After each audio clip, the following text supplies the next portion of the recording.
केरुङबाट सामान आउँछ रे हो यो बाटो। बिजोग छ त, सामान आउने भयो त बनाउनु पर्ने हो यो।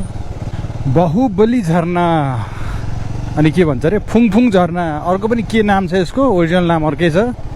कसैलाई थाहा छ भने कमेन्ट गर्नु होला। ल यसको अर्को नाम भाङ्गे झरना हो, रियल नाम चाहिँ भाङ्गे झरना हो।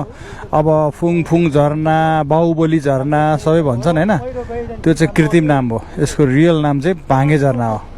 बालेन सर, यो बाटो चाँडो बनाउनु पर्यो, केरुङको बाटो। यो भाङ्गे झरना जाने बाटो, हाम्रो केरुङबाट चाइनाबाट सामान ल्याउने बाटो यस्तो छ।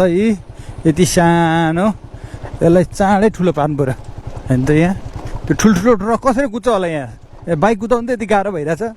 यो चाहिँ एकदम पहिला ध्यान दिनुपर्ने भयो। सबैभन्दा पहिला चाहिँ यो ठाउँ बनाउनु पऱ्यो है। यो एकदम गाह्रो रहेछ यहाँनिर, त्यत्रो ट्रकहरू यतिको सानो ठाउँबाट।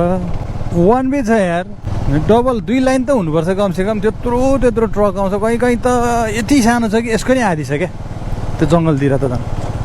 बिजोग छ बिजोग, यहाँ ध्यान जाओस् है सबैको। झर्नादेखि थालिसक्यो, गाह्रो छ यहाँ काम गर्न, गाह्रो छ, निकै गाह्रो छ।